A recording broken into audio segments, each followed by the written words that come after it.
আমি সৌরভ মণ্ডল। আমি আমার বাসা দোহারে।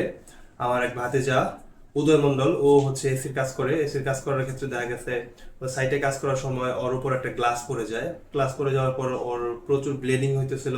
তো আমরা আসলে কি করবো ওই মুহূর্তে বুঝতেছিলাম না। হুট করে হচ্ছে একজন বলে যে পাঁচটা স্টুয়ার্ট মেডিকেল কলেজ হসপিটাল রয়েছে। তো আমরা তাৎক্ষণিক ওকে অতি দ্রুততার সাথে এখানে নিয়ে আসি। তারপর দেখা গেছে এখানে আসার পরে এখানকার যে পরিবেশ অনেক দ্রুত জরুরি বিভাগে ভর্তি করে, এবং সেখানকার যে হসপিটাল কর্মীরা আছে তারা অনেক বেশি দ্রুত ওরে ফার্স্ট একটা চিকিৎসা দেয়, অনেক দ্রুততার সাথে রক্ত করাটাও বন্ধ করে দেয়, এবং চিকিৎসার স্বার্থে ও মাত্র 2 দিনের মধ্যে ইনশাল্লাহ খুব ভালো সুস্থ হয়ে যায়। আমি 3-4 দিনের মধ্যে ফুল ফিট হয়ে যাবে, যেটা আমরা আসলে কল্পনা করতে পারি নাই। আসলে এখানকার ট্রিটমেন্ট অত্যাধুনিক, এবং যে কোনো যন্ত্রপাতিগুলো অনেক আধুনিক ও অনেক ফাস্ট রিকভার করছে, যেটা আসলে অতুলনীয়। অনেক উন্নত হাসপাতালের মতো কম্পেয়ার করা যায়, যেটা হচ্ছে বাংলাদেশে অনেক অত্যাধুনিক হসপিটালে যে ট্রিটমেন্টগুলো, যে সুযোগ সুবিধাগুলো থাকে, ও এখানে এসে সে ওই সুযোগ সুবিধাগুলোই পাইছে, যার জন্য দেখা গেছে অনেক দ্রুততার সাথে ও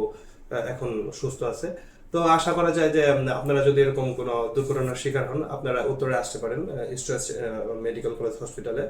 খুব ভালো মানের একটা চিকিৎসা পাবেন, যেটা আসলে যে কোনো উন্নত ট্রিটমেন্ট পাবেন। আর এখানকার যে ডক্টরগুলো আছে অনেক দক্ষ, তাদের কথাবার্তা এবং এখানকার আচার ব্যবহারগুলো অনেক ভালো। তারা আপনাদের নিজেদের কিছু করতে হবে না, আপনার এখানে আসলে তাদের যে কর্মীগুলো আছে তারাই আপনাদের এখানকে সবকিছু বুঝাই দেবে এবং কিভাবে কি করতে হবে তারা করে দেবে।